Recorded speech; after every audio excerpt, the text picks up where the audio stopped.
Greg, we're in the middle again. Yep, haven't moved. Haven't moved. That's right. Johnny and the Greg. Greg, I had a great time talking to this guest. Her name is Dani Trejo. She is a talent rep out in the beautiful hills of Hollywood. Yeah, she was a lot of fun. Yeah, she was hobnobbing with some stars, and she gave us a real good insight on what it's like to be a talent rep. Yeah. A lot of industry knowledge that I just wasn't aware of. Right. So it was a lot of fun talking to her. I hope you guys will enjoy it. I know we did, and we can't wait to have her back on. So without further ado, ladies and gentlemen, Dani Trejo. Roll it. Welcome to the party.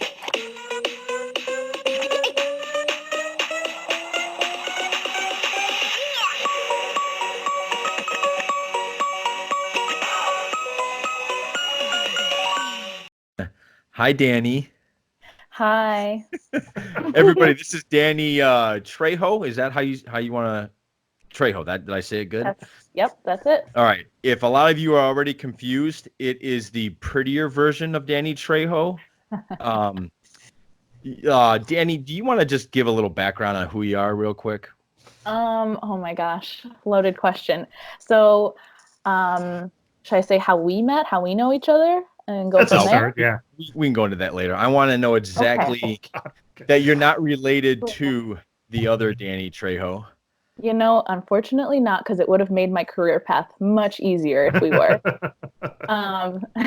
But my name is Daniela Trejo, also go by Dani or D. Born and raised in Wheeling, Illinois. And almost 5 years ago, I moved to Los Angeles to pursue a career in entertainment. And I work as an agent for actors, and I book them on jobs. And that's the short, abridged version of who I am. I have so many questions. Yes, if you haven't, I don't know if you've watched this or not. You don't have to lie, but I watched the coronavirus one. Obviously. Oh, did you? Yeah, good. It's our biggest show. It is our biggest show. Yes. I like to think it's because we're good, not because there's a pandemic going around. Speaking of pandemic, you're healthy. I'm healthy. Yes. Good to know. And what just happened in California? They ordered a stay-at-home. Basically, no more non-essential stores. Everybody should be working from home if possible. No more than 10 people in a one place at a time. Oh. It's essentially what my friends and I have been fortunate enough to do. A lot of us do get to work from home. Everything's, pretty easy that way. But I do have some friends, that, especially in the entertainment industry, it's a lot of freelance. Uh-huh. And so they're struggling, and they're going to be struggling for the foreseeable future. I think a lot of people are going to be struggling. You guys hear about Trump? Is he giving like $1,000 a month to people? Oh, I don't know a month, but I did hear it's not a month. $1,000. I think it's just a one-time just thing. One shot. Here's your $1,000. Mm-hmm. Interesting. Anyway, before this gets any deeper or anything like that, I want to say hi to Dani's mom, who we both adore. Yes. My mom. I know she'll be watching. I know she'll be watching. Absolutely. Dani stole something from her. Dani, without a doubt, I think you have one of the best smiles I've ever seen. And it's always like everywhere. You are literally on Instagram. You seem like you have such a fun time no matter where you are. And your smile is actually infectious. I actually catch myself smiling looking at your smile. Does that make sense? Straight teeth. Thank you. I mean, Dr. Chua, he did a great job. Shout out to who? Dr. Chua. Dr. Chua. All right. Mm-hmm. Well, cheers, everybody. Let's enjoy this little podcast in this quarantine crazy world we're living in right now. Greg, you said you had a bunch of questions. I just basic curiosity about a Hollywood agent. I mean, you're saying and we did kind of talk a little bit before we started recording. You can't go into like your current client base and things like that, but just real curious, like if let's say I was an actor and came to you and hired you to be my agent. How do you go about finding jobs for someone who's both known and unknown? It's pretty much the same thing, whether you're known or unknown. It's just a matter of people willing to like look at your email, essentially. So the way it works, if I can break it down the most simple way possible, is let's say it's for a TV show. Let's say it's for ABC. So we just finished pilot season. So let's say it's for a pilot that was picked up to series. It's a show. I'm going to use Superman and Lois since you have Superman behind you. It's a CW show. Yep. I believe it's a CBS Studios for CW Network. So they okay the show. They have the money for it. So the process would be to make sure all of their writers are staffed. They have directors for at least the first episode. With a show that's picked up to series, they're going to probably pan out a lot of the directors. So you have a lot of below the line that has to be put into place before you can get the actors. The actors are like the final puzzle piece in the story. So you got this. So does that include everything from like the set carpenters and the electricians, and I mean that's all set up even before they start looking at like the talent? Mm-hmm. Yeah, a lot of the times, unless it's like an indie movie, then it would be backwards. Then you would have to get like a star or some sort of name in order to get the funding to make the movie. Got it. But with TV, it's a little different. It's a little more structured. Which one do you prefer? I mean, for me, it really doesn't make a difference. But when I was working in management and I was working with an A-level clients where people were like sending a script upon script upon script, and I would have to read them and be like, no, this is bad. Oh, maybe we can consider this one, or no, absolutely not. Most of the time it was absolutely not, absolutely not, absolutely not. Really? And just because of the producers attached, they weren't real. It wasn't like anything that like off the page you were like, this is it. This is going to be the movie of the year or whatever. So usually those get found pretty quickly. And they tend to come from people that are already names. Okay, so let's go back to the TV example because this is the easiest way to explain it. All right. So you've got this series, and they call it picking it up to series. With Superman and Lois, there's already a universe attached to it. So you're already going to have your leads. So you know your Superman, and I think they had to cast Lois. I'm not exactly sure. But so from there, they have to cast everybody else based on the storyline and all of that good stuff. And so then casting comes into play. Casting comes in, they read through the script, they give character descriptions of the characters they're going to need for the show, and they release them via this site that all of the agents and managers get access to. And so from that, it's basically like a feed of everything that's casting. And so the assistants will go through and give me the casting offices that I'm assigned to. And let's say the casting office that I'm assigned to has Superman and Lois as their project. So I'm going to look through all of the breakdowns of the character descriptions, and I'm going to figure out what clients that we have that I can submit and talk to casting and be like, hey, this person is a great fit for this. I would love to have them either self-tape or come in the room for you or the producers, whatever it may be. And depending on the level of the client, then they'll either be like, oh yeah, sure, absolutely, we'll set it up for tomorrow or whatever. Sometimes it tends to move pretty quickly, especially with a show that's going to go to series. So it's a long process, but also a very quick process. I can see that, yeah.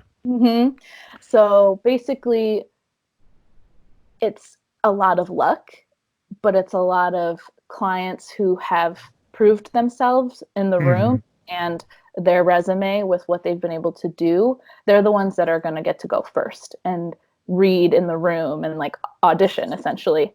And from there, if they don't think they're quite right, they'll open it up and they'll have another casting session and see more actors, and they'll keep going and going and going and going. And that's like a lot of the times it's a lot harder when it's a younger person because you're never going to know. It's more of a toss-up essentially. Yeah. So yeah, and sometimes there can be, you know, one audition and it's theirs, the end. And then you get into the deal and you start working on that process. Other times it's 4 or 5 auditions and meeting with the director, the writer, whatever it may be. And yeah, that's pretty much it. And then once they book it, casting calls you immediately. That's when you know. It's when they call you and email you immediately after they've auditioned that like, you're like, oh, okay, this is it. That's really cool. So before we kind of dive a little bit deeper into this, I just want to apologize to anybody that's watching us on YouTube. Everybody is using the internet now because everybody's quarantined. So there's going to be some choppy stuff, but audio sounds pretty good, Greg. Actually, audio's. So this will roll. So if you just see us all of a sudden stop and we continue to talk, it's okay. So just keep going with it, okay? I'm gonna stop moving my arms. No, you're fine. No. You relax. You have fun. Yeah, move your arms. Get a little loose with it. We're good. The question I have for you, which I think is an obvious question, is for this Lois and Clark. What do Greg and I best fit? Like, what would you audition us for? Well, I've only read the first script, so I don't know what's down the line. But maybe like a good villain duo. I have been on IMDb. I do have an entry on there. Oh yeah, from what? I did a couple films, but we tricked you, Danny. This is now an audition. Yeah, it is. Oh, I see. And you know, get out the script, Greg. Get out the script. Oh yeah, I have it right here. Yeah, I was cast as, you guessed it, the giant bad guy in a couple independent films. Well, I don't know if they're technically considered independent anymore. They are picked up by a company, but yeah. Anyway. Okay. Very cool. What kind of pressure do you deal with on a daily basis? Is it you have to get the right guy or else people are really upset at you, or you definitely aren't like throwing stuff at the wall. Can we swear? I was gonna say. Of course, absolutely.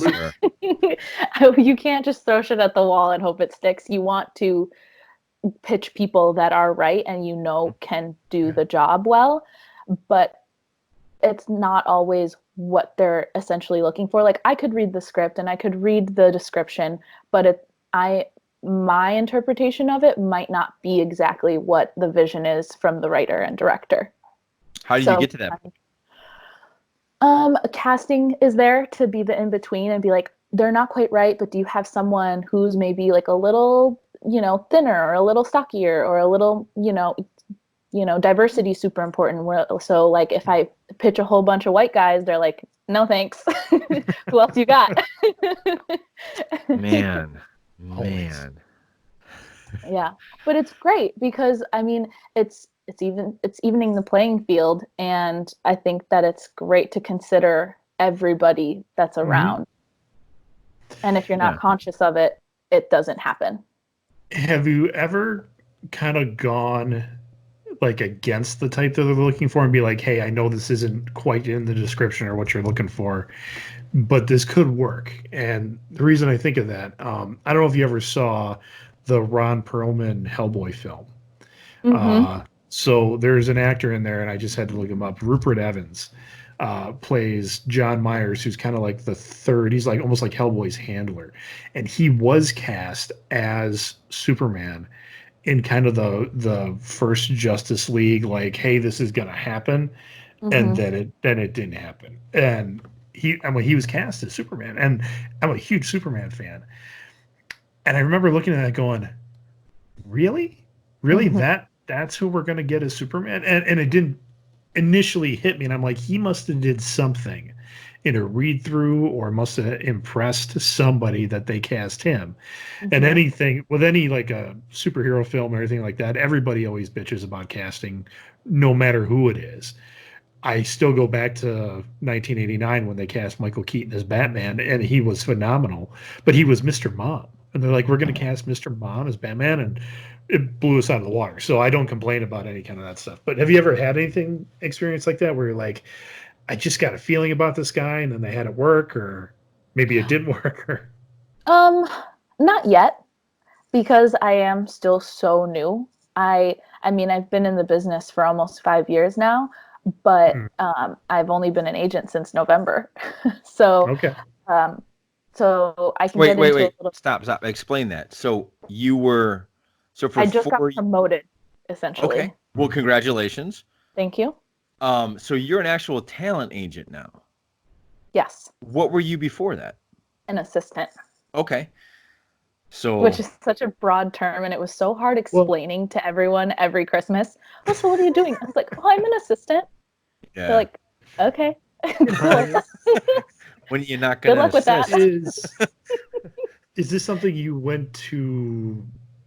Like, did you go to school to be a casting director? I mean, I don't know if there is a degree program for that. Okay. I did actually. So I went to Columbia College in Chicago. And they have a entertainment business degree. Originally growing up, I thought I wanted to go into music, and I always had a love for TV and movies, and was always obsessed with actors. You know, mostly hot actor guys. But well, you and John have that in common. Yeah, I love hot actor guys. Who doesn't? What's not to like? Hey, honest to God, this is a real true story. I have a huge crush on John Krasinski. He's great. He's my spirit animal, basically. I love that. He's so great. Yeah. But yeah, so I was gonna. That means you know him? You know him? No, I haven't met him yet. I would John love got real excited. I did. I was like, Danny, I need to. Okay. I'm flying out. Noted. If you could get him on the podcast, that would be awesome. He's a busy guy. He hasn't even been an armchair expert. Oh, you're right. If I can get him on before Dak, oh. I would just be more excited. Dax, right? Dax, yeah. Dax. Dak is the guy from Dallas, the cowboy quarterback. Okay. I got confused. You see, out of that entire conversation, I would just be like, can you get me on Armchair Expert? I just want to sit in a corner and watch them do their thing. Right? I love it so much. God, they're phenomenal. They're so great. Okay, so where was I? I was school. So I went to school. I thought I was going to go into music business. I wanted to be a tour manager. And I wanted to be a tour manager. Really? And then I worked at Ravinia in Highland Park for 2 summers. And I realized that those hours were not for me. I was like, I need a daytime job so I can go home and go to sleep. I like obviously you get into a routine on tour, but I need sleep. And I knew I wouldn't get that if I was on tour with a band, trying to be a mom to the band and make sure that everything's getting together. And essentially that's still what I do, but I get to go to a desk, come home, go work out, go to work, then come home and relax, you know? Showtime had a great series. I think it was called Roadies. Yes, it was really good. That really was a great behind the scenes of a tour and seeing all the different jobs that people had. I love shows like that where I can learn about a different profession that I am totally ignorant of. Definitely. What's it called? What's it called again? I want to write this down. Roadies. Pretty sure it's Showtime? Yeah, pretty sure that's what it was called. Great show. Great show. Awesome. Luke Wilson, Carlo Gugino, Machine Gun Kelly had a big role in there. And then they had rotating musical guests just about every week. Expensive show. It was very expensive. It did last very long. I think probably because of how expensive it was. But the licensing, everything. Yeah. All of it. How do you know that? Do you just know that from word of mouth type of thing, in your industry? Oh, dude, music is expensive. Music is super, super expensive. Yeah. Why is it expensive more than, I don't know, And it's an a action movie process. or it's a what? And it's a process to get the music oh my gosh, licensing done. It's like it Oh has to yeah, be that is a approved ahead fish. of Yeah. time. I have a friend that works in that, and so she does all of that for a lot of like the talk shows, Uh-huh. and she like that has to be planned a couple days ahead of time. So Really? it's a whole other world that I don't know about. So do you remember Wow. the show The Wonder Years? It's huge Yes. when we were kids, John. Yes, I love that That show. that show will never be released in its original format because they had all the music from the era of that show was in the show. And I think it is streaming on Hulu, but they did replacement tracks for everything because when they got the licensing originally, it was only for it to be aired on, I think it was ABC. It could only be aired, and then all of a sudden we got reproducing shows on DVDs and now streaming and all that other stuff. None of those contracts were set up that way, and all those musicians are like, no, you can't, or musicians or even like their estates are all like, no, you can't just you put your show out there. We want a piece of that. So that show just became so expensive to reproduce that they can never put it out again. Wow, And I it's didn't know that. yeah, no, it's a real bummer because it's a great show and the Yeah. music was a huge part of it. Yeah. Definitely. Yeah. Danny, what like where was I always ask this question for anybody that's doing anything. There's always this moment I feel that was in childhood where the entertainment bug bit you. Like, was it your mom taking you to the ice capades, or was it like you just all of a sudden, like for me it was watching Raiders of the Lost Ark. I fell in love with movies after that. And from that point on I wanted some part of entertainment. Mm, I don't know. I think it happened really young. I mean, my first like pop idol was Yeah. Selena Quintanilla. Okay. So Sure. I Yeah. was belting her songs at 3 years old. That's cool. So I think from there everything just kind of snowballed. And I mean, my mom to this day is like, I didn't get like we just had standard like ABC, CBS, like Mhm. standard cable my whole life because she And was you like, I liked was it. afraid. I did. I was obsessed with it. But that's the thing. That's why she didn't get cable. She was like, I couldn't get cable because you would never leave the house if I didn't. If You I wouldn't have got graduated. exactly. And I was like, no. But I was like, but I still watched the stuff when I went over to my friend's house, didn't I? Yeah, but you know what? I kind of understand where your mom's coming from, and it's simply because in your Instagram, I think it was just a couple of days ago, you got so upset about some sort of discrepancy within a universe, I think of Riverdale. It was yesterday. Yes, yes. So I understand where your mom's coming from. So Greg, if you didn't see that yet, she goes off on I don't know the Riverdale thing, but she's like something he was this and this Yeah, universe and they he was used the this. same actor, wasn't it? Yes, so in Sabrina, this actor plays the devil, and Right. Yeah. and Sabrina is in the same universe as Riverdale. And then they did a spin-off called Katie Keene, which one of our clients is in, and which is why I was watching the show. And so I was watching Katie Keene, which is in the same universe as Riverdale and Sabrina. Right. And this guy shows up, and it's the guy that plays the devil. And I was like, no, that's not. And Okay, their but casting is usually such sticklers about it. They're usually really, really good about being like, oh, they were already in the universe. We can't do it. Is that because of Marvel? but All the DC stuff, yeah. And that's what I because mean, of like, Marvel, like Marvel's effect on. Sorry, Greg. Marvel's effect on the success that Marvel's had. It feels like everybody's trying to do a franchise now, and they're even. I think DC did a very successful thing with the Arrowverse and how they grew that. Is that based off of? Is everything based off of Marvel now in terms of continuity and things like that? Would you Not think? really. It's just they can't get away with it because of the fans. I see. well, Okay. but I mean, Chris Evans was both the Human Torch and Captain America, but it's not like he can go back to being Human Torch again. I mean, that would work. Exactly. That one was done. Yeah. So my question is, I mean, when I don't watch Riverdale because Yes, you do. I am I not the don't watch it demographic. But I do It's watch too Sabrina. Sabrina's so good. I'm obsessed. Yeah, with it was fun. It's fun. Wait, time But out real quick about Sabrina. Is that the new Buffy Vampire Slayer? Kinda, yeah. Greg, but Greg, see, you and I have a special bond with Buffy, so I'm just asking. we do, and so that's why I don't put it in quite the same. The But thing is, I can see where it Okay. could. it's like Yeah. the strong female lead. I think that nothing's ever going to be Buffy again. The way we get media is just so different now. Mm-hmm. Nothing's going to have as big of a lasting impression like Buffy did because it was the first of its kind. Right. Yeah, you're right. Well, and the point I was trying to say is, I mean, because the Netflix Sabrina and the CW, I don't see them as connected. Are they going that route? I mean, they make references because, like, in this last season of Sabrina, they mentioned Riverdale.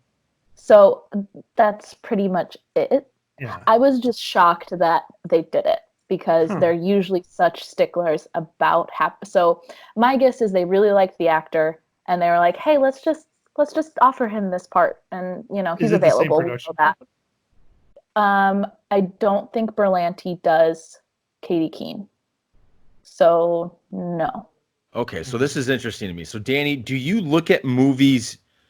Okay, I always go back to this. Greg is going to laugh about this, but my dad looks at a football game completely different than a regular fan would look at a football game, simply because he played professional football.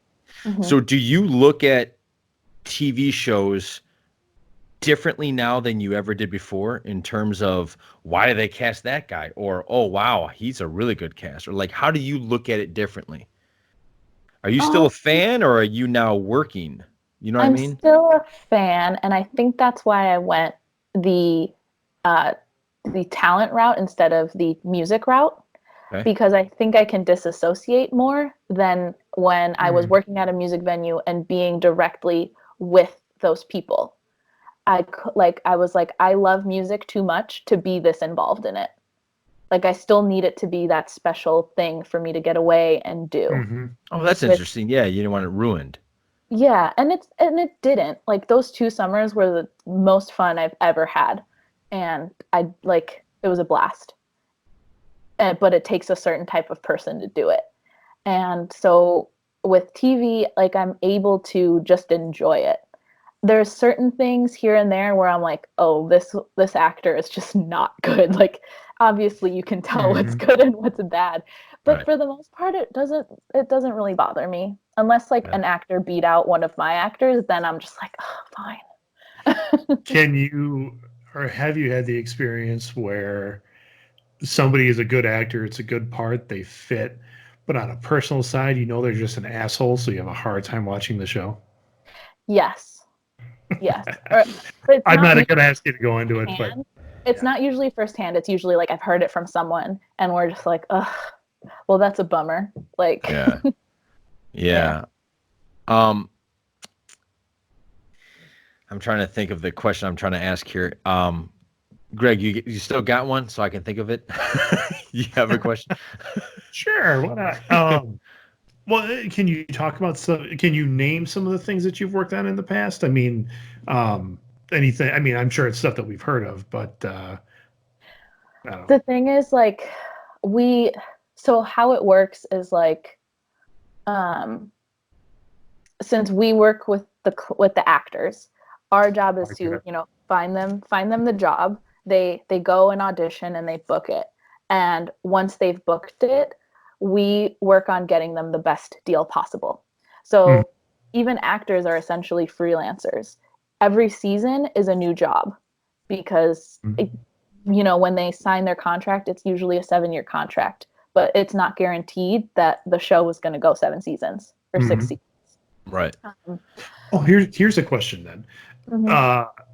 So like in a sports type of setting, like an athlete can sign a contract for so many years, and then they have like a certain amount of like guaranteed money. So like if let's say we have a big name actor who books a show, that show ends up being super expensive, so then they cut it off at say 4 seasons instead of going the entire 7. Do they have like guaranteed money for those seasons that they never got to make? No, it only goes up to however much you complete. Oh, But okay. so when you make the deal, you set it, let's say it's 30 grand per episode. Mm-hmm. So that's the deal. And every year it usually does 5% bumps. So every season you'll make an extra 5% of what you made the previous year. And then around season 3, you'll do a renegotiation. So let's say the show's a really, really big hit like Riverdale. Those kids probably all started around 30 grand, but now are making 60 to 80 an episode. Mm-hmm. Okay, so go piggybacking off that. So let's say Greg and I are awesome and we have our own show now, and we tape 13 episodes, but it gets canceled at episode 4. Do we get paid for those 13? It would depend on the contract and if you're the creators of the show. Mm-hmm. Okay. There's a lot of different factors that would go in. I see. Okay. All right. This is why entertainment law is its own little category too, isn't it? Yes. Is there anyone that you can tell us on this podcast that you have met and or have like on your phone? Can you tell us anyone or no? Okay, so I'll tell you a fun story, but this has nothing to do with work. It just has to do with me being a really big fan and him being really awesome and my stepdad being really awesome. Okay. So, Greg, you mentioned you see the Stars Hollow thing. I do, yeah. I love Gilmore Girls so much. And I love Milo Ventimiglia, who plays Jess, so much. Wait a minute. Are we talking about Milo? Are you talking about Dad? Like the dad from This Is Us? Yes. The dad from This Is Us. That's another dad I have a crush on. Like, I'm like, I want to be that dad. Girls. Yeah, he started on Gilmore Girls. That was his big break. Okay. Mm-hmm. So, my stepdad has always known that I love Milo. It's like, he's my number one. Still to this day, he's my number one. And there was one weekend, it was 2012, Father's Day weekend. The sun was shining. It was a beautiful summer morning. And I'm flipping through Instagram. Instagram was brand new. And, well, kind of brand new. And I see that Milo is in Chicago. So I call my stepdad. I'm like, hey, I'm not coming into work today because I was working for my stepdad at the time. And he's like, okay, what are you going to do? And I was like, I'm going to go around the city and try to find Milo. And he was like, what? And I was like, yeah, I don't know. I'll probably just end up walking around the city with my roommate and go from there. And he was like, okay, have fun. And I was like, all right. And so we like just about get to the city, and I get a call from my stepdad. And he's like, hey, where are you? And I was like, in the city, what's up? And he's like, I think we're going to get to meet Milo today. Have your phone by you. Just answer the phone when I call. And I was like, what? I was like, this is a really mean prank. So I get another call from him, and he's like, hey, it's happening. Get to the office. We're going to the airport. And I was like, huh? And so essentially he reached out to Milo on Twitter, and Milo responded and was like, no shit. Yeah. My stepdad messaged him and was like, hey, my daughter's a big fan. I would love it if you had some time, if you would meet up with us. Here's my number. Wow. Feel free to call. So Milo calls him. It's a busy day. It's June. We work in heating and air. And and he's like, hey, it's Milo. And my stepdad was like, okay, yeah, right. And he hangs up the phone. Milo calls him back and it's like, no, for real, this is Milo. I got your message. I'd like to meet you and your daughter. Like, how can we make this work? Are you fucking kidding me? Wow. Wow. It's so crazy. Okay. All right. The story's not done yet. Finish your story. Sorry. So Milo's like, I'm heading to the airport. If you could meet me at the airport, I can meet you before I go through security and we can chat for a bit. And so that's what we do. We go to the airport, the United Terminal, we parked, went up the escalators, and he was standing on the other side. And as I'm going up the escalators, I'm just like, I see him. Just tears, just all of a sudden tears, and oh my God. No, I held it together, but I was just really quiet, which isn't like me. My stepdad, on the other hand, was like, da-da-da-da. Did you touch his hair? Just kind of reach out and do a little. He was wearing a hat. Oh, he has great hair. He has great hair. At the time, he had just finished shooting Grown Ups, so he had like bleach blonde, like awful hair. Okay. And that's why he was wearing the hat. But we talked to him for like 20, 30 minutes, and he was awesome. He was so great. This was like the in-between time when he really wasn't working. He was doing a lot of producing. Like I said, he had just done Grown Ups, but that was like the biggest thing he did at the time. And then he did one other. Yeah. No, it was Grown Ups too, so it was after Heroes. Oh, okay. But he was so lovely. And now as a representative, I would have been like, are you insane? What are you doing? These are random people. That's hilarious. Okay, all right. First off, shout out to your dad. Give your stepdad's name out here. This guy deserves a shout out. That was amazing that he would do that. That's Rick Jacobs for you.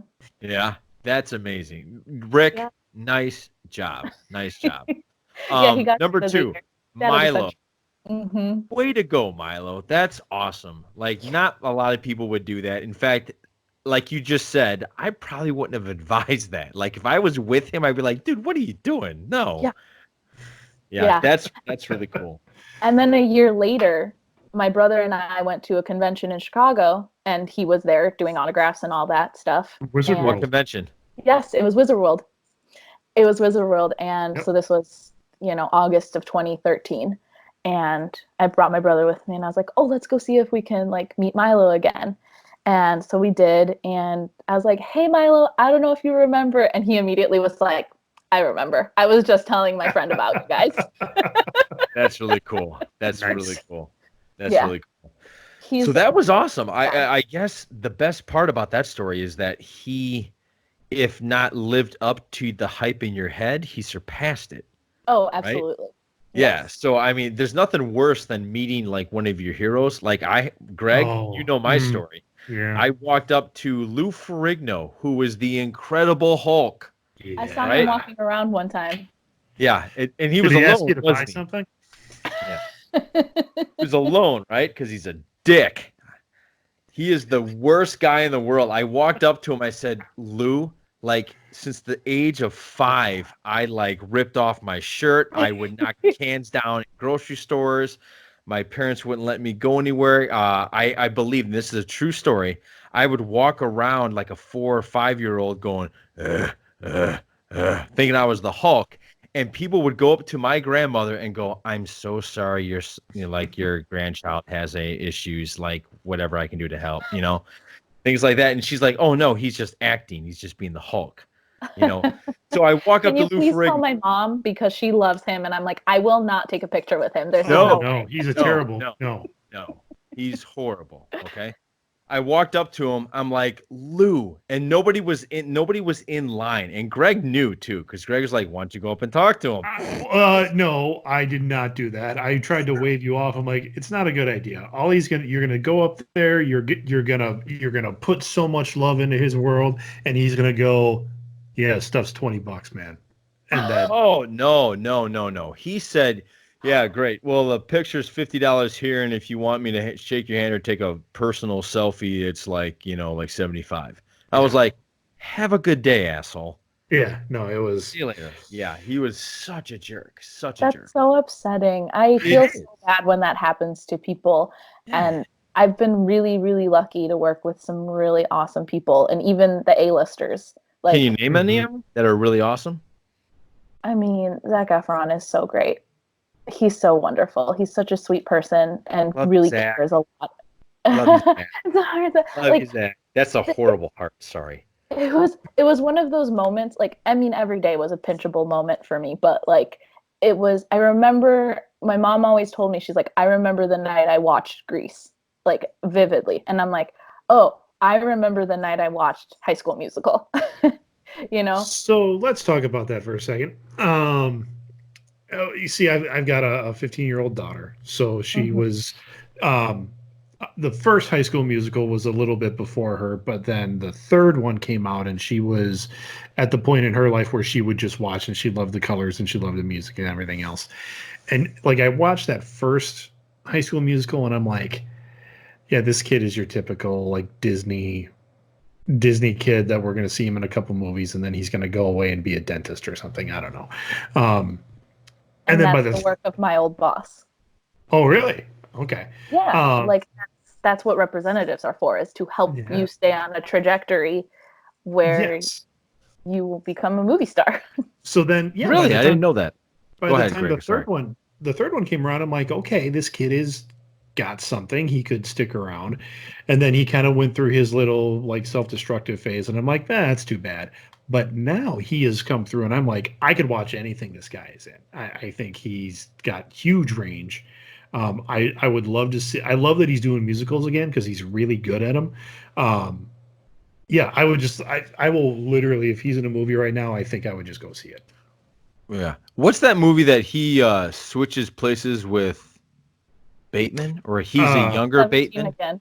Yeah, 17 Yeah, again. I loved that movie, Mhm. It's and so I good. had no reason to love that movie, but I My loved it. old boss is in the end credits. Really? Yeah. Yeah.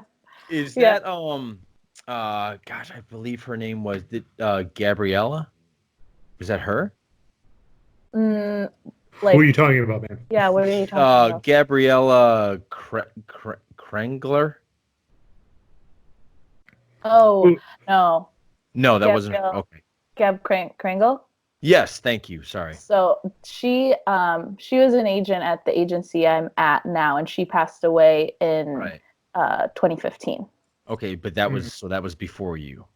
So funny story. So when I moved here, I didn't have a job. I was applying everywhere, and I got this job at Domain, which is actually the company that I'm currently at. And I was an assistant there for about a year and a half, almost 2 years, and then I wanted to explore management. So agents and managers work together to get the clients jobs, and a lot of times you have both an agent and a manager, but it's not necessary.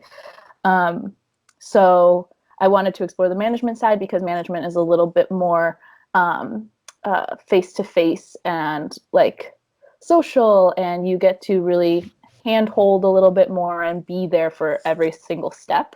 Whereas the agents are just concerned about making sure you get a job. What's the next job? Like, and Yeah. you're chasing the money and making sure that It's everybody's like getting keep paid. making money. Exactly. But I'm very fortunate because this company that I'm at is smaller, so it does still feel more hands-on. Mm. Which is That's great. good. That's But good. yeah, so I was at Domain, I left Domain, came back. Okay. So But go ahead, Greg. I say I saw Jason Statham just fired his manager and agent like last week. Oh, He's I think I read that too. Yeah, Get on it, Danny. Get on it. yeah, maybe. I mean, who knows what's gonna happen now? But like, what does he have? A publicist and a lawyer? I mean, I uh guess.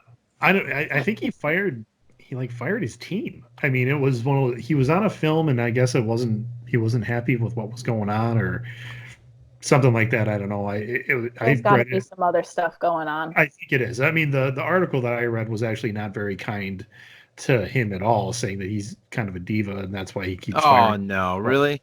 I know. I was one of those things. I'm like, if that's true, then I'm disappointed because I really like him. Mhm. Me too.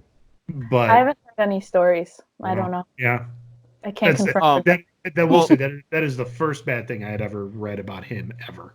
So yeah. Speaking of stories, I know you can't go into it. I'm not going to ask you to go into it, but is there anybody that you ever met, and you don't have to take names, just it's a yes or no question. Is there anybody you ever met that kind of deflated the hype that you had in your head, or you were like, "Oh wow, you're actually a douche," or "Oh wow, I didn't know we'll that." we'll just call it your Lou Ferrigno moment. There you go. Nice, Greg. None that come to mind. Maybe some That's great. musicians, Okay, really? Mm. Okay. but other than that, not really. I mean, I also haven't, because I was an assistant, I've been an assistant for the last, 4.5 years. I really didn't get that much FaceTime with a lot of people. But now you are. So, but now, yeah, well, unfortunately, the upfronts are canceled. I was going to get to go to New York and do a lot of meet and greets with people. And like, what is that? The upfronts are this thing where the networks will take their new shows and sell them essentially to advertisers. Oh, okay. That's And cool. And they take, the top actors of the cast, and they'll take them there and just kind of shake the hands of all the advertisers and, schmooze them. So is this your busiest time of the year? Yes. Oh, so this is really throwing a monkey wrench into your... Yeah, a lot of pilots are halted. So a lot of stuff that had we're just about to start shooting they're all just sitting and waiting. Well, what's going to happen with the fall season then? I mean, if we get through this, and we will get through this, if it comes around to July and they're like, okay, we can put people of 50 or more back in a room again, is the fall season just going to be delayed until winter more or less, or how are they going to crank out those shows? That's my guess. Really? Yeah, I don't know how they could do it otherwise, because you basically shoot each episode on average will take a week and a half to 2 weeks to shoot, and they're usually 3 or 4 weeks ahead of what's airing. So it's not that much of a leeway. So like as soon as they start shooting, then they can start planning for what shows will go during the fall. Do you think some of these shows that are kind of like sleeper hits on some of the like lesser known streaming channels might just get bumped up to like a bigger series? So like I think we were talking about Milo, and one show of his that I really liked that no one had ever heard of was called Chosen. It was on Crackle, which is I think a Sony-based streaming service, and usually not a lot on there for people because it's not very diverse. But he had a series on there that I just really enjoyed. It was a cool series. But like I said, no one's ever heard of it. I'd be like, "Did you see Chosen?" They're like, "No." Yes, I know of it because he was in it and he produced that show, and we had a client in it at some point, because he had worked with Milo on something else, and he was like, "Oh, you should come on this show." But yeah, so I'm familiar with it. I don't know how that would work because, I mean, if it's a Sony show, who owns Sony at this point? Disney? Yeah. No. I think it's not Disney. It's Fox. Yeah, it's not Disney. Yeah, I think. But Disney's owned by Fox. So, right? No, I'm sorry. No. Disney owns Fox. I think Sony's still on its own. Sony's still Sony. Like I believe are still. I don't think it'd be beneficial for them to sell it to anyone else. I don't know. Yeah, that's out of my realm of knowledge. When you got this job, all right, and I know like you come out of college, you come out and you think this is how it's supposed to be. What were your expectations going into the line of work that you're in now, and like what changed? Like, was it everything you thought it'd be, or was it like, oh, I didn't know it was this, or I didn't know that this was that, or this was pleasant? Do you know what I'm saying? Or yeah, I mean, I knew that it was going to be really hard. Why do you say that? Why do you say that? Because everybody tells you that. Everyone says like, oh, you're going to LA? Like, it's really hard. Good luck with that. Blah, blah, blah, blah. But at the same time, I had a lot of people who were like, oh, you're going to LA? Of course you are. That makes sense. Like, why didn't you go sooner? Have you seen this smile? Yeah. This is LA smile. This is LA smile.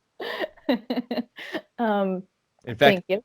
Danielle, I just gave you a podcast name, LA Smile. So that is a good one.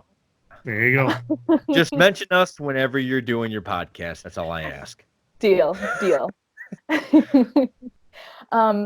No, yeah. I mean, you get all these mixed things like, oh, LA is a tough city to live in. Like, you're gonna get knocked down, blah blah.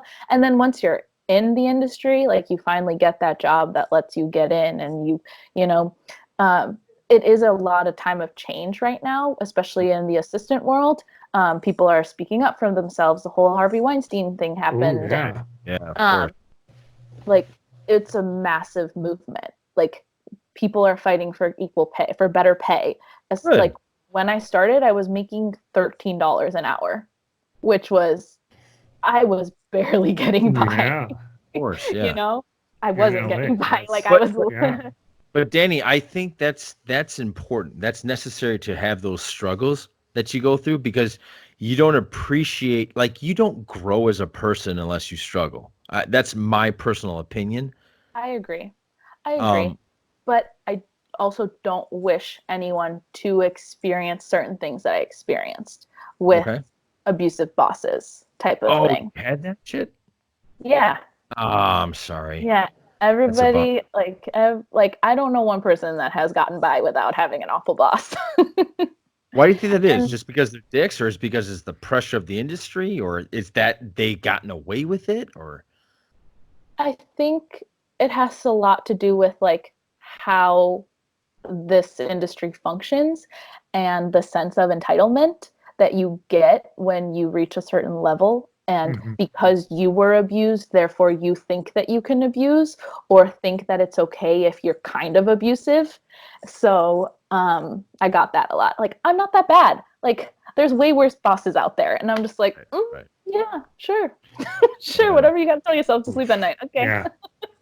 Not that Oh, bad. That's wow. that's not good.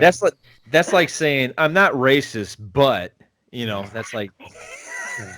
that's I'm only a exactly. little bit racist, so it's Yeah. just not that bad. Oh No, no, it's it's still fine. bad. It's fine. Still It's bad. fine. Yeah, no, it's fine. I have friends that are.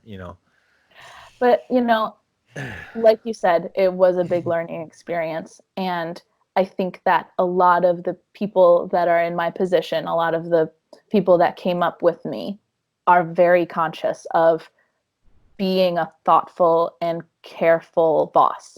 Well, Because good, I do, good. like, I do get to oversee the assistants and help them and make them and help them learn. The second I got there, I was like, hey guys, ask me whatever you want. I still feel like I'm an assistant, so Mm. I'm here for you. I think it's important, Danny. I think you should keep that for sure. I Yeah, think you should definitely keep that attitude. That's a humbled attitude that I can only see. It's like the golden rule. Treat everybody the way you want to be treated, and I just think good things will come from that. absolutely, absolutely. And I think that I wish that I had someone that was there to be like, hey, like this is how it works. And I had those people along the way, but the second I hear that someone's looking for a job, I'm like, oh, here, anytime I see something that's posted, I will send it to you. I make a really conscious effort of that. And I other people around you succeeding is only going to help you succeed. Yeah, And I that's agree with that. how I've always functioned. Speaking of Harvey Weinstein, do you know, like, the biggest thing that Greg and I were talking about with this, and we talked about this off air, but my concern was, okay, everybody knew, or I should say a majority of people knew about what Weinstein was doing. Is there any talk in terms of that? And you can tell me you can talk about it or you can't talk about it, where talent agencies knew he was like that and they still sent people there. Yeah. Is there talk about that? Because I want to know, are those people getting talked to? Are those people being like, hey, dick, why'd you send me there? Yeah. And Like why'd you you tell me to knew. shut my mouth when you knew this shit was happening and you knew this son of a bitch was doing these things? Well, that goes back to like the morality of what everyone thinks. They're like, Right. okay, like this could end this person's career if they don't do this, or. And Hmm. all it was with him was asking a simple question, questioning why he wanted to meet in a hotel room as opposed to in the hotel bar, you Right. know? Right. Like Yeah. be like it's not a thing to meet in someone's hotel room unless there's other people. Like if you're like let's say you've got the suite and you have a whole dining room table and your assistant's over there and someone's over Right. there, you know? but he Right, you're wouldn't. holding auditions there or something. Sure, yeah, you've got a Yeah. whole team of people in the room. Whereas, like, if a rep asked, hey, why are we meeting there? Then things would change. If you gave any pushback, then things would change. Did it probably cost people their jobs? Absolutely. But, like, that's Yeah. being a good representative is asking those questions. And a lot of people just didn't question it because he's Harvey. Yeah. Because, Wow. That's a shame. That sucks. Like, yeah, that just gives me the chills. But it's Yeah. funny. You keep saying representative. So you look at yourself as a representative of the talent. So you're a handholder for them to keep them safe, help them make the right choices, right? Yes. That's great. I just thought people kind of like when I picture an agent, I'll be honest, remember Friends, Joey Tribbiani's agent? Yeah. That's who I picture. Yeah. Yeah. Yeah, I like the term representative because it's all encompassing. Because it's like, yeah, it's my job to find them a job, but it's also to keep them safe. That was like my number one, to make sure that they're getting the best deal possible. Because again, not only does it help them, but it helps us. Everything goes hand in hand. And I care a lot about artists. I've always cared so much about artists, and you see time after time that these people are getting screwed over, and it's just like all they wanted to do was make art and make important things for people to have joy, and that's all I've ever wanted. Yeah, that's great. That's great. That's awesome. So if anybody out here is listening to our podcast and you think you got the chops, try to give this girl a shot. I think she's going to take good care of you. So, That's the hope. yeah. Greg, did you have anything? Well, you kind of brought up, the representation things. I think that's great. I think it's a great way to look at it. You're just trying to better someone's career and move them along, help them make the kind of things that they want to make. And I'm trying to categorize it. Like, what have I seen that would kind of put your role? And I keep going back. I don't know if you ever watched Entourage. I'm sure you have because you're in the entertainment industry. But I think Ari Gold, and he was a guy that, you hated him at points, but in the end, he really did work for his client and just try to get him the best deals. And is that a pretty good representation for I'm the Midwestern white guy. I have no idea, but right. But I'm thinking of, what's that? What'd you say? Ari is based off of Ari Emanuel, who's the head of WME. Right. I know he's that whole show. There's people. Yeah. Like, What's WME? It's Wahlberg. Huge. No, William Morris Endeavor. Okay. Which is the top agency. It's that, CAA, UTA, and then there's a couple others. Isn't Entourage based off of Mark Wahlberg? His kind of experience. I wasn't sure how in line that actually is. So okay. It's loose, but yeah, it's based off of his agent, and his agent was Ari Emanuel. Ah, I didn't know. Rahm Emanuel's brother. Ron Emanuel's brother. Who's? Why does that sound familiar to me? Help me out. Why is Ron Emanuel's brother sound? Are you joking with me? What's going on? No, you don't know who Ron Emanuel is. Right, who is it? Do you know who it is, Greg? You don't, do you? It's what. See, you caught me because it's one of those things like I know all these things, and then I get on a podcast and I'm like, the mayor of Chicago. Yes. Okay. Yeah, that's why. Oh wow, I feel really stupid now. Yeah. Okay. Now I'm like, why have I heard of that? I wanted to say. Okay. I didn't want to say Chicago. Not fair. Wait. Time out. Not fair. This is my first drink in like 3 weeks. Okay. That is true. Not fair. God dang it, I knew that. Okay. You're fine, guys. That was my fault. Hey, Danny, switching gears. Do you have, now that you're a talent, what was the buzzword? Representative. Yeah. Is there any young talent that's coming up that you're really excited about? I know you can't. I don't know if you can say it or not say it, but what I want should you we to pay attention to? if you can, cool, let us know. If you can't, please text us after the podcast and let us know who we should watch out for. Well, I don't work with a lot of young people right now. So I'm hoping to, sign some younger, Okay. clients that will be, the CW type. And because, the CW type might turn into Milo Ventimiglia. You never know, right? Yeah. So, because he started on the WB. He did, yeah. And so, I mean, Sarah Jeffrey, who is one of the sisters on Charmed, is phenomenal. She's so wonderful. She's so talented. I think she's great. Um, Oliver Stark, he's on 911, and he's awesome. Good Which guy. one is he? And Which one is he's he? Buck. Oh, I love that guy. Seriously? He's awesome. Wow. He the relationship he had in the first season, I have such a crush on that girl. She's from Friday Night Lights. What's her name? Connie Britton. Yeah. I don't know why. I just have a crush on her. Tammy Taylor. Yeah. Oh, I know. I would ask him constantly. I was like, what's it like working with Tammy? Oh, so you know Buck personally type thing. Yes. Yeah. Cool. So he's a really nice, humble guy. Yeah, we're the same age, and he got the job right as I was starting working on his team.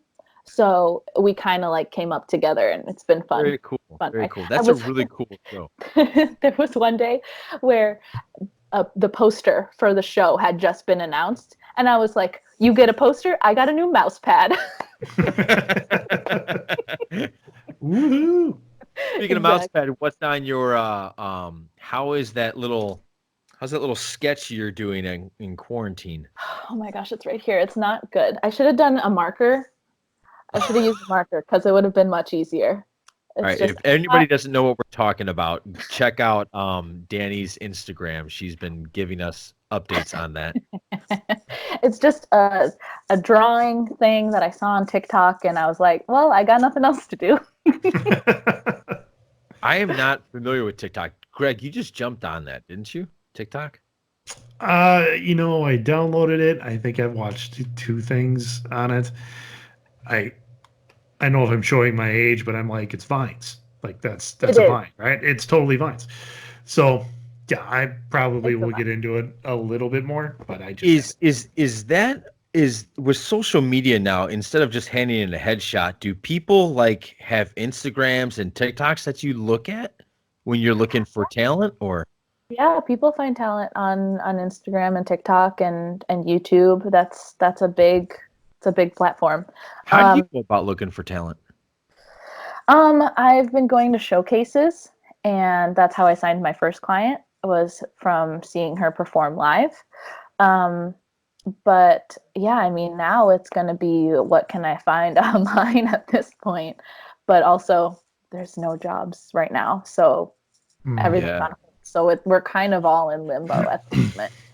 But yeah, kind of all over the place. And our company specifically does referrals.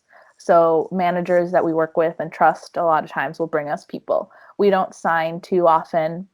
So we're very selective, but that also means that casting understands that we value good talent. So they know they can come to us and we will deliver.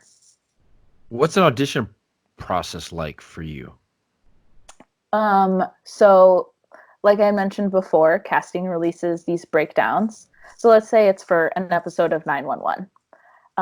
They need, a nurse, an extra cop, and like the couple that's going to fight at the restaurant, and then the guy's going to choke, right? So those are going to be the guest stars. Those are going to have the most lines in that scene or whatever, and they'll get guest star credits. And they're in the episode for 10 minutes maybe, right? Mm-hmm.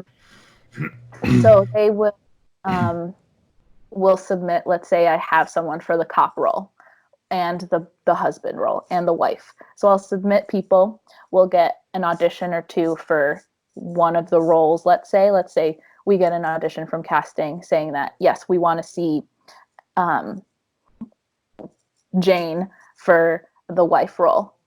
And they'll send us all of the information, where the audition location will be, what they need to prepare. So the scenes will usually be like 4 pages of dialogue that they'll have to do. And so they'll prepare it, they'll rehearse it, and then the next day or the next day or two, whenever the audition is, they'll go in, they'll read with casting, they'll perform essentially, and casting will read the other lines. And they'll send the tape, because they usually record the auditions. They'll send their tape to the producers and the director, who will eventually make the decision whether or not they want to cast the person. And let's say they do like Jane, the hypothetical client that's going to get this. And they'll email us or call us and be like, hey, they're the choice. We're going to put together the offer and we'll send it to you shortly. And at that point, we're like, awesome, great, excited, looking forward to it. And then casting will email us how much money they're offering, how much, like what kind of trailer they're going to be in, dressing room, different, like, if they have to travel, how much travel they're going to cover. Usually, like, it's round trip ticket. Right. If they have to be put up in a hotel, what kind of hotel accommodations they're going to be willing to do, and all that type of stuff. So that's where all that, like, where like Will Smith had a trailer that like blocked off traffic for Men in Black 2 or something like that. That's where all that comes into effect. Yeah. Interesting. So he's a producer on Bad Boys, so he gets to do whatever he wants. Oh, I'm They're sure. kind Yeah. of go aligned with that. Yeah. But When you get to that level, I'm sure it's just, becomes Well, and like you're talking about the cop role in a weekly show. I mean, that kind of role, it's almost, I don't want to say it's a throwaway role, because it's obviously a big deal for the actor to be able to do that. But isn't that kind of like, I mean, that's the guy that could be, he's a cop in one episode, and then, 5 episodes later, you see him again as somebody else. I mean, they just kind of churning them out until they can find a regular spot on a show. Yeah, definitely you see them bounce around in different shows. But like I said, like going back to like the universes thing, like they're very conscious of that type of stuff now. So yes and no. So it does happen though. Just, I know like the Chicago based shows, the Chicago Fire, Chicago Med, Chicago, I think there's another one in there. I know because I live in the Milwaukee area, and I know that a lot of the talent managers from down there are coming up to Milwaukee to grab from the Milwaukee theater scene, because they're running out of extras. Because they're running out of yeah, I mean, all that stuff. They're like, do you guys want to be in Chicago Med? And they're like, sure. And then they come down and they'll do things like that. So I'm just talking about, like, I mean, they're, would you call them a bit part? I don't know if that's the term to use anymore, but it depends. I mean, if an actor is just like, hey, I need to get back on set, like I'm willing to do a guest star role, and you're like, yeah, absolutely, I'm trying to get it for you. Like any audition that can come your way, I'm trying. Well, and I think, I'm sorry to cut you off. Go ahead. You see that with like some people, like you see an actor, he's in a series, and you're like, oh, that guy's doing really good, and the next thing you know, you see him in like a State Farm commercial. And you're going, well, how did you go from being like a series regular to like a State Farm commercial? I mean, what's up with that? And I think it's just the looking for work kind of thing. Yeah. I mean, there's different levels to being an actor. There's the working actor that like, oh yeah, I recognize that person from this show and this show and this show, but like I don't know their name. And they make a good living. They'll survive. They're able to have a family and live in LA and all that sort of stuff, and do theater and pick, they can be selective with certain things. There's the struggling actor, that will just do anything, and that's just trying to build their resume. And then there's the established ones that like, you don't have to reach out to casting. Casting reaches out to you as a rep. So there's all sorts of ways for people to get jobs and or not get jobs. There's a great documentary about what you talked about, the working actor, and I think it's called The Guy from That Film, or The Guy from That Movie. And it's just all these kind of character actors. You see him in a lot of stuff. And yeah, no one quite remembers their name, but you see them everywhere. And these, yeah, they're making it in Hollywood. I mean, that's considered doing good work. And I mean, for a while it was, James Gunn's brother, who was on Gilmore Girls. Sean. Yep. But now he's like a big CGI actor. He does all the stuff for Rocket. Yeah. He works, he's Rocket before the voice talent comes in. Cooper comes in. Yeah. Going back to your question about the moments that I like realized that I really liked movies and stuff, I always watch the extras on DVDs. Always. Yeah. And like the behind the scenes things and yeah. Mm-hmm. That was always something I loved, and knowing like the process. And I was like, this is so cool. And my friends are like, I don't care about this. Can we go? That would definitely be a moment. Yeah, of course. Yeah. I had a question and I completely forgot it. Do you just rep like on-screen talent, or do you do, because you're talking about the extras? I always thought the Foley guys were really cool, and the sound engineers and stuff like that. Do you have those kind of people on your roster? No, we don't, but there are representatives for writers, directors, with like the lighting people and all of the below the line type stuff, all the production type people. That's a whole other ball game. They're in the union, and I think they're basically hired from like word of mouth. Like once you become friends and you do a good job with one production and one head of whatever, then you continue to get hired.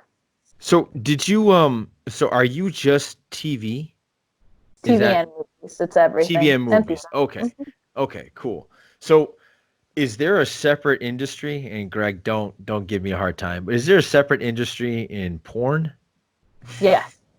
There is. So that's a completely thing. So there's never a situation where like you have a porn actor come up to you and ask you like, hey, get me, like, have they ever tried to transition?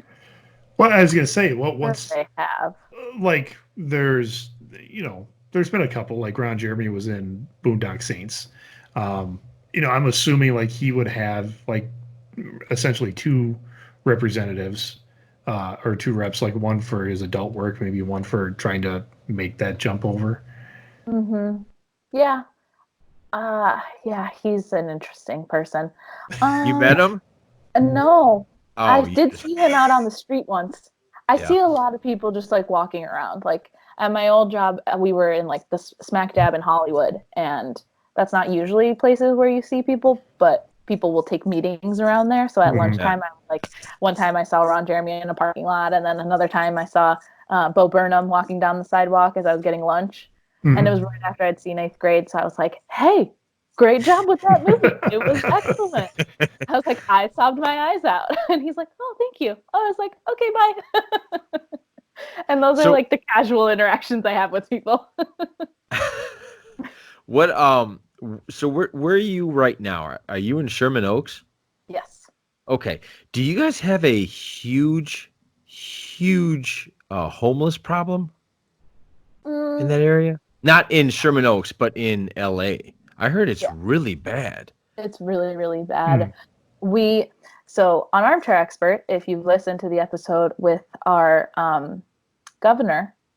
mayor, with our mayor, he does a really good job of explaining that like we just don't have enough apartments. Like there's not enough buildings for people to live in. Really? And that's part of the problem. And I think a lot of these people probably, moved towards this way because Southern California is probably a little bit easier, a little bit more predictable type weather to, if you are homeless, to live here. But yeah, it's really bad. It's really bad. I mean, I don't like when people come to visit me, they're like, I want to go see Hollywood. I want to be on Hollywood Boulevard. I'm like, no, you don't. It smells like pee. Does it really? Yeah. I didn't know that. I do know that when somebody drove me past the Chinese theater, Mann's Chinese theater, and I thought, that's it right there. It looks so small. Yeah. I was. Did you ever have an experience like that where you thought something was going to be different, like the Hollywood sign or something like that? And when you saw it, you were like, that's it? That's it right there? Did you ever have something like that? Not really. Not that I No. can think of. No. No. Okay. I'm Okay. trying, like, Okay, bye. I'm sorry. I wish All I right, great did. question, John. Moving on. I love it here. That's one thing. Like, people are like, "Do you like it?" I'm like, "Yeah, I love it." I'm like, "What's not to like?" I can drive 2 hours, an hour up the road, and I can be in the mountains and not around anyone. Or I can drive 45 minutes, be at the beach at one of like the prettiest beaches, and like there's so much nature, there's so much to do, and you know, being in quarantine is pretty tough because when you're not, like, there's a show to go to. I mean, just being outside is nice, and yeah, I love it here. Cool. Yeah. Are you trying to get your parents to move out here? I mean, it'd be nice, but I Uh, don't think it's realistic. no. I definitely want my brother. Like, I've been pushing my brother to come out here, which would be really fun. Yeah. It's that's one thing I have to say about that I've always admired about your families. You guys seem like there's never a time you guys don't smile with each other. I'm sure you've had your arguments and no family's perfect, but it just seems like you guys have such a great time and you thoroughly enjoy each other. Now, Yeah. I'm talking because people I've known her a little bit longer than this podcast, but I've just that's the stuff that I've always been a fan of your family dynamic. It just always seems like a great time. Yeah, So, it's fun. It's fun. It's it's a little easier when I'm there to, make sure that my mom and my brother are getting along because they're the same personality and they clash. uh They cannot have a civil conversation. your mother is the most positive person I've ever met in my life. Yeah, absolutely. Yeah, Yeah. yeah. And I definitely get a lot of that from her. Yeah, You it know. could be raining shit, Greg, and she'd be like, "But it's not raining shit over there." Like that's how Or she. I she'd mean, be like, "Here's an umbrella. yeah, It's Yeah, fine." it's exactly, fun. You know. exactly. Yeah, We Well, have we this have a doesn't happen solution. every day, does it? yeah, exactly. Yeah, Yeah, it's either cracking a joke or, just trying to see the bright side of things because you know, well, the I dark agree. side I isn't agree going to with that. last that long. I agree with that. Especially now that I'm raising a daughter, I really try to focus on all the positives in the world. So it's just easier to get where to go. Yeah. Anyway, Greg, you got anything else? Uh, no, I think I don't know. Cool. I think we're gonna wrap this up. Probably. Yeah, I think we're gonna wrap this up. But Danny, thank you so much for joining us. I really appreciate it. I would love to have you on again. Sure. My last question for you actually is where are you thinking of opening, like I'm talking 10, 15 years down the line, you thinking of opening up your own talent agency or We'll see. yeah. Okay. We'll see. I want to see what was on the that little 5-year plan that everybody throws at people Exactly. that question. Right But now, I'm really, really happy with where I'm at. We'll see what happens with, COVID, and we'll go from there Yeah. one day at a Well, time. I guess I do have a question now. Like, what happens with a rep? Like, as soon as you get an Oscar winner under your belt, I mean, does that change kind of your business status or? So yes. So we've got some Emmy winners on our roster, um, but they're a little bit older. So it's one of those things where they're not going to leave us because Mhm. we built this relationship. But if you've got a younger actor that's going to get some traction, and because we're a boutique agency, what does and that mean? we're smaller, we have a smaller client list, and we don't have as many agents Uh, as CAA or WME or UTA. They're powerhouses. Like Sure. they have, they have a voiceover department. They have the director department. They're the ones setting up feature films essentially. Mm. okay. So where you have, if I were to sign an 18-year-old and they got a hit series and we're like, hey, I'm just going to go sign with CAA because they can do more for me. Mhm. I'd be like, well, I guess I can't really talk you out of it. Yeah. Sure, Can't really you can compete go with try that. it, but they might not be serviced the way that they should be. Yeah. They're going to fall into the, sea of other people Yeah. just like them. Hmm. And the agent might not push, but you never know. Yeah.